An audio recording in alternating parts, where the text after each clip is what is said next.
사랑과 은혜가 충만하신 하나님, 오늘도 믿는 자들에게 복을 주시려고 예배의 자리로 불러주시니 감사드립니다. 시냇물을 찾기에 갈급한 사슴처럼 주님의 은혜를 사모하오니 생수와 같은 신령한 말씀으로 갈급한 심령을 채워주옵소서. 저희는 연약하고 미련하오니 성령님께서 친히 예배하는 이곳에 임재하셔서 저희를 가르쳐 주옵소서. 걱정과 근심을 내려놓음으로 세상과 나는 간 곳 없게 하시고 저희 영안을 열어주셔서 영광 중에 계신 하나님만 보이게 하옵소서. 이 시간 성령 하나님께서 우리와 함께하여 주시길 조용히 간구합시다.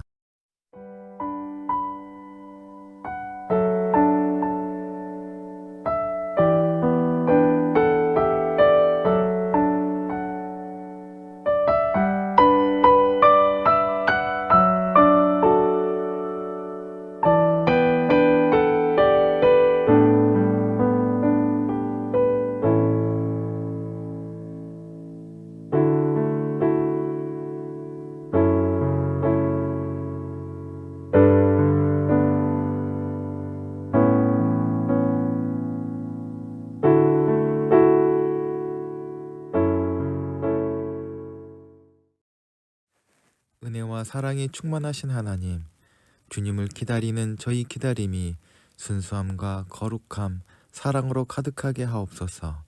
세상에 많은 사람들이 주님의 이름을 부르지만 욕심을 채우기 위해 찾는 이들이 얼마나 많은지 돌아봅니다.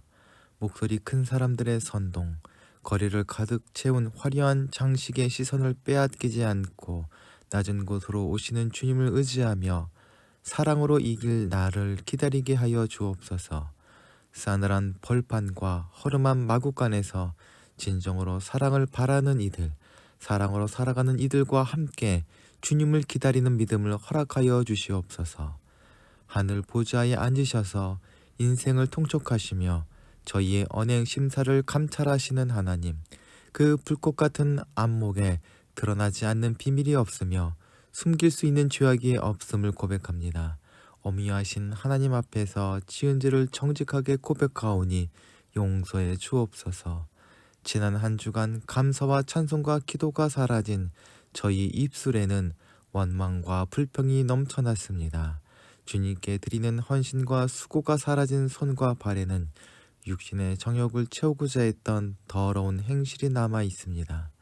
신실한 믿음과 거룩한 소망이 사라진 마음 중심에는 불안과 두려움, 절망이 뿌리를 내렸습니다.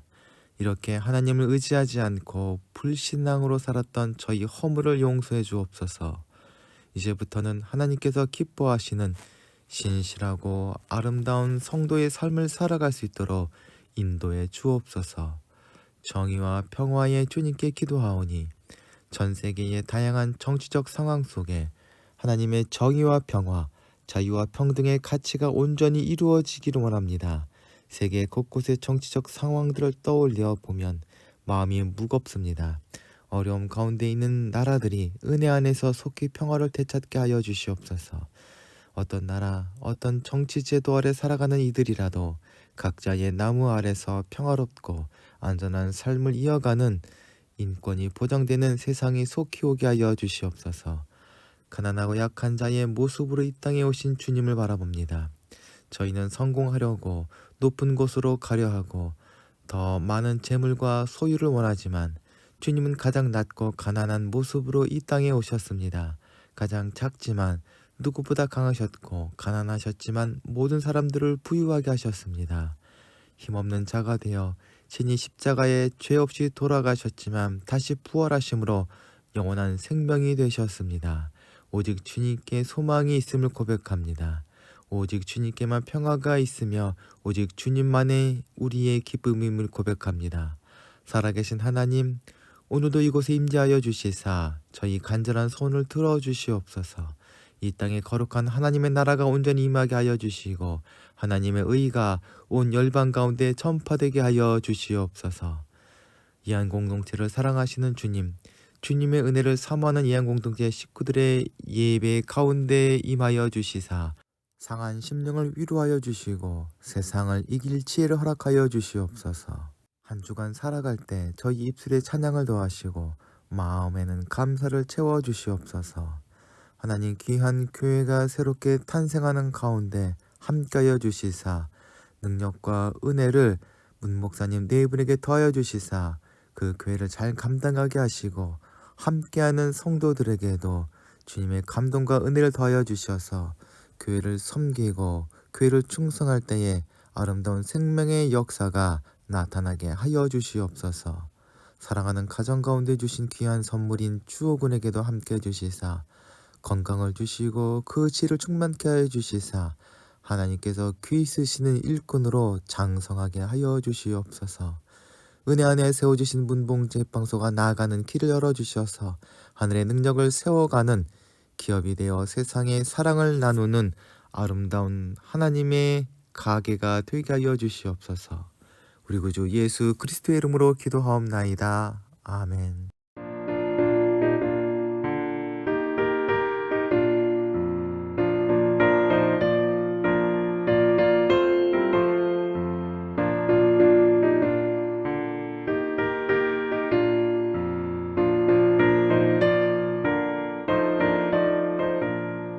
새벽부터 우리 살아남으로써 저녁까지 시를 뿌려봅시다. 열매 찾아 익어 곡식 거둘 때에 기쁨으로 돈을 거두리로다. 거두리로다. 거두리로다. 기쁨으로 돈을 거두리로다. 거두리로다. 거두리로다. 기쁨으로 돈을 거두리로다. 비가 오는 것과 바람 부는 것을 겁을 내지 말고 뿌려봅시다. 일을 마쳐놓고 곡식 거둘 때에 기쁨으로 단을 거두리로다. 거두리로다. 거두리로다. 기쁨으로 단을 거두리로다. 거두리로다. 거두리로다. 기쁨으로 단을 거두리로다.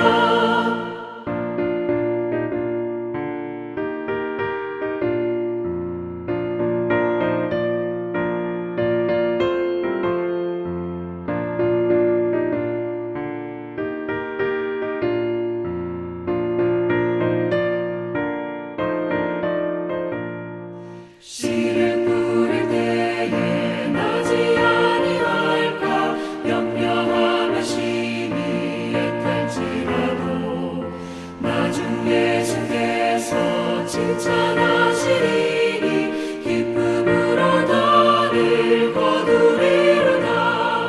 거두리로다. 거두리로다. 기쁨으로 나를 거두리로다. 거두리로다. 거두리로다. 기쁨으로 나를 거두리로다.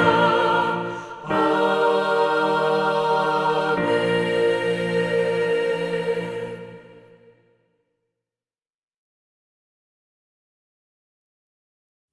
오늘 하나님께서 저희에게 주시는 말씀은 요한복음 1장 6절부터 8절 그리고 19절부터 28절까지의 말씀입니다. 하나님께서 보내신 사람이 있었다. 그 이름은 요한이었다. 그 사람은 빛을 증언하러 왔다. 그 증언으로 모든 사람을 믿게 하려는 것이었다. 그 사람 자신은 빛이 아니었다. 그는 그 빛을 증언하러 온 것뿐이다. 유대 사람들이 예루살렘에서 제사장들과 레위 지파 사람들을 요한에게 보내서 당신은 누구요 하고 물어보게 하였을 때에 요한의 증언은 이러하였다. 그는 거절하지 않고 고백하였다. 나는 그리스도가 아니요 하고 고백하였다. 그들이 다시 요한에게 그러면 당신은 누구요? 엘리야요 하고 물으니 그는 아니요 하고 대답하였다. 그러면 당신은 예언자요 하고 물으니 요한은 아니요 하고 대답하였다. 또 그들이 말하였다. 그러면 당신은 누구란 말이요? 우리를 보낸 사람들에게 대답할 말을 좀 해주시오. 당신은 스스로를 무엇이라고 생각하시오? 요한이 대답하였다. 나는 예언자 이사야가 말한 대로 너희는 주의 길을 곧게 하여라 하고 광야에서 외치는 이의 소리요. 그들은 바리새파 사람들이 보낸 사람들이었다. 그들이 또 요한에게 물었다. 당신이 그리스도도 아니고 엘리야도 아니고 예언자도 아니면 어찌하여 세례를 주시오? 요한이 대답하였다. 나는 물로 세례를 주고 그런데 여러분 가운데 여러분이 알지 못하는 이가 한 분 서 계시오. 그는 내 뒤에 오시는 분이지만 나는 그의 신발끈을 풀 만한 자격조차 없어. 이것은 요한이 세례를 주던 요단강 건너편 베다니에서 일어난 일이다. 아멘.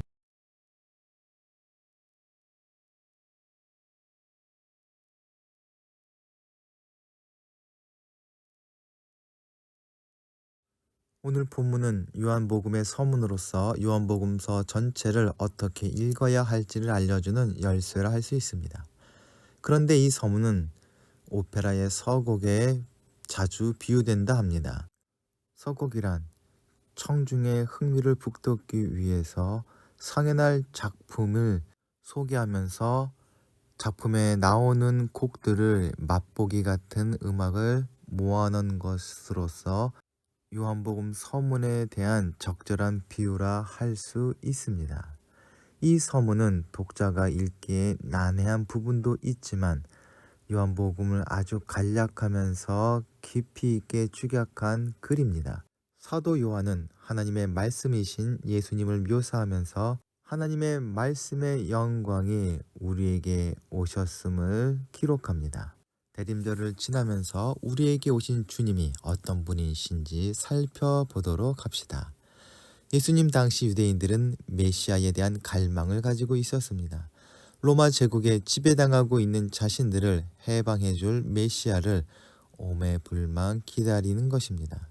유대인들은 율법과 선지자와 시편의 말씀 그리고 구약 성경을 통하여 주신 하나님의 약속을 붙잡고 소망 위에 살았습니다. 메시아에 대한 예언은 특별히 유대인들이 엄혹한 현실에 놓이게 되자 더욱 큰 갈망으로 나타나게 되었습니다. 바리새인을 비롯한 종교 지도자들이 가지고 있던 메시아에 대한 믿음은 일반 유대인들이 메시아를 기다리는 것과는 또 다른 것이었습니다. 그들은 자신들의 권세나 기득권을 유지할 수 있는 범위 안에서 메시아 사상을 받아들였으며 메시아 사상이 밀란이나 봉기로 이어지는 것을 극도로 싫어하였고 또한 막으려 하였습니다. 종교 지도자들이 요한에게 사람을 보낸 이유도 여기에 있습니다. 요한이 대중의 관심을 끌며 새로운 지도자로 떠오르자 긴장하며 그가 누구인지 그가 어떤 목적으로 사람을 모으고 있는지 살펴보려고 사람을 보낸 것입니다. 기독교 용어에 소명과 사명이 있습니다. 소명은 하나님께로부터 어떠한 목적을 두고 부르심을 받는 것이고 사명은 그 부르신 목적을 이루기 위해 하나님께로부터 세상을 보내심을 받는 것을 의미합니다. 그러하기에 소명이 없는 사람은 자신이 왜 그리스도인이 되었는지 모르고 사명이 없는 사람은 성도로서 자신이 무엇을 해야 하는지 모르게 됩니다. 그런데 세례 요한은 자신의 소명과 사명을 명확히 알고 있었고 그것을 완수하는 데에 최선을 다한 사람입니다. 오늘 본문엔 두 부류의 사람이 등장합니다. 하나는 하나님이 보내신 사람 요한이요, 또 다른 부류는 예루살렘의 종교 지도자들로부터 보냄을 받은 제사장과 레위인들입니다. 달리 말하면 요한은 하나님께로부터 보냄을 받았고 제사장과 레위인들을 보낸 것은 예루살렘으로 대표되는 종교 지도자들이었습니다. 요한복음을 기록한 사도 요한은 세상의 모든 사람들은 누군가로부터 보냄을 받은 사람들이라 생각했던 것 같습니다. 세례 요한은 하나님께로부터 보내심을 받은 사람으로서 그는 당연히 사명을 가지고 있었습니다. 하나님으로부터 보냄을 받은 세례 요한은 빛에 대하여 증언하고 모든 사람이 빛을 깨닫고 믿게 하기 위한 사명을 가지고 왔습니다. 그 빛이란 말씀으로 우리에게 오신 예수 그리스도입니다. 그 빛을 증언하기 위해서 하나님께서 보낸 사람이 바로 세례 요한입니다. 요한복음은 다른 복음서와 비교하여 증언에 대해 깊은 관심을 가지고 있습니다. 마태와 누가복음에는 증언이란 말이 한 번씩 사용되는 데 반해 요한복음에는 31번이 쓰여집니다. 1장에서만 벌써 5번이 나옵니다. 그래서 요한복음의 또 다른 이름을 증언자들의 책이라 합니다. 오늘 본문에서 유대인이 보낸 제사장과 레위인들은 요한에게 질문을 던집니다. 이 질문에 세례 요한은 증언을 한 것입니다. 요한복음의 신학에서 하나님이 보낸 이들의 사명은 증언입니다. 육신으로 오신 하나님의 말씀 되신 예수님은 하나님을 증언합니다. 그리고 부활하신 그리스도는 제자들에게 오셔서 아버지께서 나를 보내신 것과 같이 나도 너희를 보낸다고 말씀하십니다. 이로써 그리스도로부터 보냄을 받은 이들인 제자들 역시 증언자로 살아가는 사명을 갖게 된 것입니다. 요한복음에 등장하는 증언자들을 포함하여 증언자로 살아가야 할 모든 시대의 제자들에게 증언자의 모범으로서 제시되는 인물이 바로 세례 요한입니다. 오늘 본문의 무대는 법정과 비슷합니다. 신문하는 검사로서 종교 지도자들이 요한에게 3번 질문을 던집니다. 당신은 누굽니까? 세례 요한은 진실한 태도로 답변을 합니다.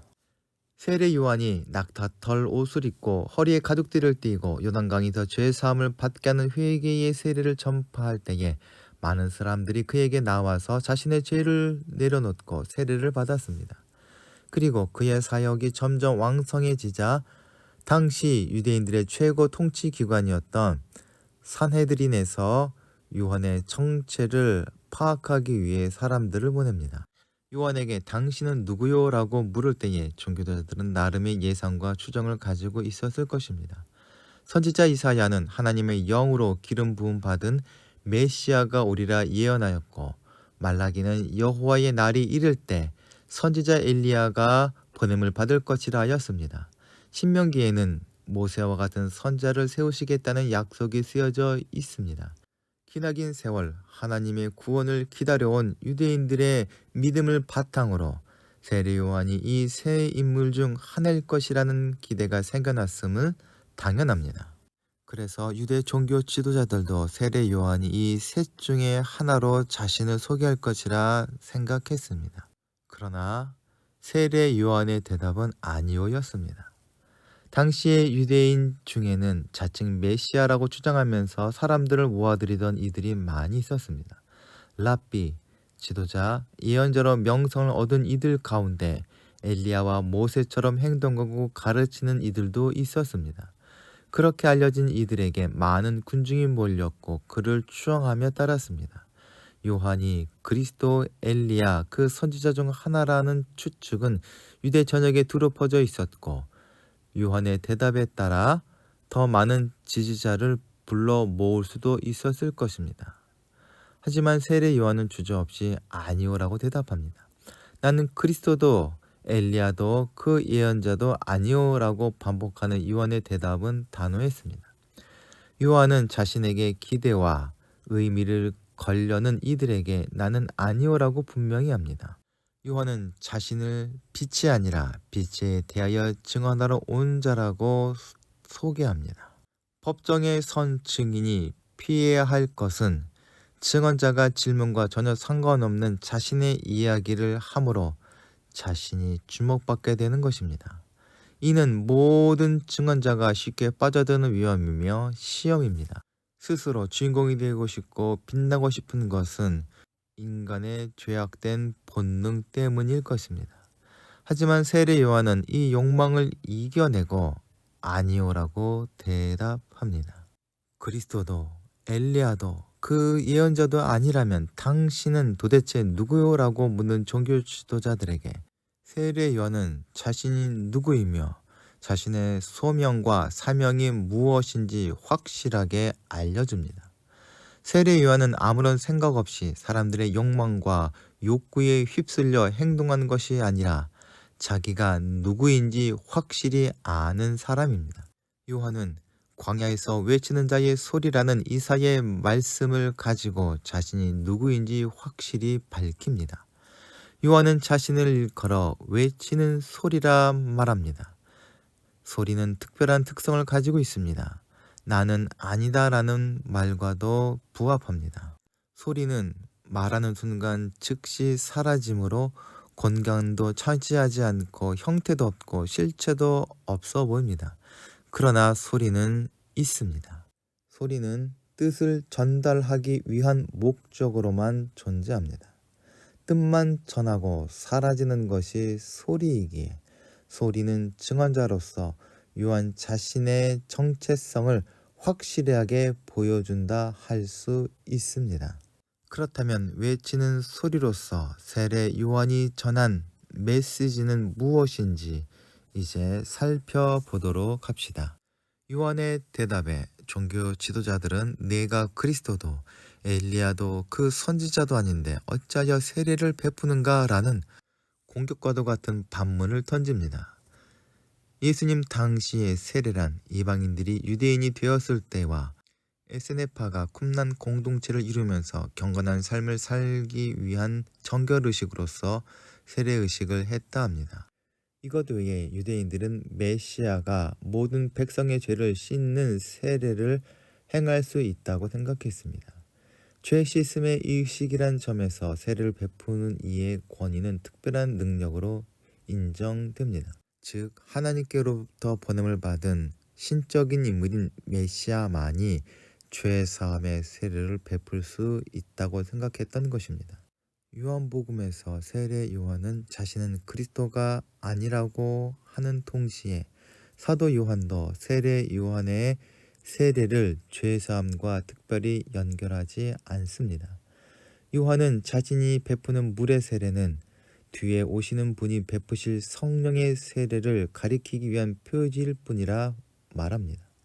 세례 요한은 오직 메시아이신 그리스도께 관심과 초점을 두는 사람이었습니다. 세례 요한의 세례는 자신을 종말론적 메시아라고 알리는 표식이 아니라 뒤에 오실 예수 그리스도를 드러내고 준비하는 의식이었습니다. 즉 세례 요한은 물세례를 비롯한 자신의 모든 사역이 뒤에 오실 메시아의 성령 사역을 준비하는 것이라고 답해준 것입니다. 사도 요한은 세례 요한을 온전히 빛을 증언하는 증언자로서만 소개하고 있습니다. 세례 요한이 본문 27절에서 곧 내 뒤에 오시는 그이라고 말했던 것은 예수님의 사역 앞에서 그 사역을 밝혀주고 자신의 사역이 끝나는 순간 예수님의 사역이 시작된다는 것을 말씀하고 있습니다. 본문의 27절 하반절에 나는 그의 신발끈을 풀기도 감당할 수 없다라고 세례 요한이 고백한 것은 예수님께서 자기보다 월등히 뛰어난 분이란 것을 밝히기 위하여 사용한 것입니다. 당시 신발끈을 푸는 일은 종들이 하는 일이었습니다. 그런데 유대의 종에게도 그 일은 시키지 않았습니다. 오직 이방인 종에게만 신발끈을 풀게 했습니다. 그만큼 천한 일이라고 여겼기 때문입니다. 자신보다 예수님을 돋보이게 하는 것이 가장 큰 보람 있는 사역이라 여겼던 세례 요한은 메시아의 신발끈을 푸는 것도 감당할 수 없다 고백했던 것입니다. 세례 요한은 예수님 앞에서 겸손하게 납작 엎드렸던 가장 위대한 선지자입니다. 메시아로 오신 그분이 누구인지 세례 요한은 알지 못합니다. 그러나 그분에 대해 요한이 확실히 아는 것이 있습니다. 증언하는 요한 뒤에 그분이 오신다는 것, 너희 가운데 우리가 알지 못하는 그분이 서 계시다는 것. 세례 요한은 자신이 알고 깨달은 것만 전하는 진실된 증언자입니다. 세례 요한이 그랬던 것처럼 내 뒤에 오시는 분을 자각하는 사람들, 그들이 곧 대림절의 시간을 사는 증언자들입니다. 이한 공동체 식구들 모두 자신을 보내신 분의 소리가 되는 사람들이라 할 수 있습니다. 자기를 보내신 분이 있음을 인식하며 그분이 맡겨주신 사명을 감당하는 사람들이 그분의 소리가 됩니다. 그렇다면 우리는 지금 누구의 보냄을 받았고 누구의 소리로 살아가고 있는가 돌아보도록 합시다. 이번 한 주간 살아갈 때에 이 한 공동체 식구들 모두 성령님의 도우심 안에서 주의 길을 증거하는 예수 그리스도의 제자여 하나님의 백성으로 살아가게 되시길 주님의 이름으로 소망합니다. 다 함께 기도하시겠습니다. 사랑과 은혜가 충만하신 하나님, 저희에게 독생자 예수 그리스도를 보내주셔서 생명의 길을 걷게 하여 주시니 감사를 드립니다. 주의 길을 예비했던 세례 요한이 자신의 소명과 사명을 분명하게 인식했던 것처럼 저희도 하나님의 부르심과 보내심을 바르게 인식하게 하여 주시옵소서. 무엇보다 내 능력이 아니라 오직 성령님의 권능으로 제자된 사명을 감당하게 하여 주옵소서. 저희를 통해 하늘의 생명이 온 세상에 충만하게 하여 주시고 아울러 저희 신앙과 저희 삶도 주님으로 말미암아 풍성한 은혜와 생명을 누리게 하여 주시옵소서. 우리 구주 예수 그리스도의 이름으로 기도하옵나이다. 아멘. 함께 공동체의 고백을 하시겠습니다. 하나, 우리는 문제가 있습니다. 둘, 문제에는 끔찍한 대가가 있습니다. 셋, 하나님은 해결책을 가지고 계십니다. 넷, 그 해결책은 믿음으로 누립니다. 지금은 우리 구주 예수 그리스도의 크신 은혜와 하나님 아버지의 거룩하신 사랑과 성령님의 역사하시고 인도하심이 이 시간 머리 숙인 이한 공동체의 식구들과 가정과 기도하며 진행하는 모든 일들 위에 이제부터 영원토록 함께하여 주시길 간절히 축원하옵나이다. 아멘.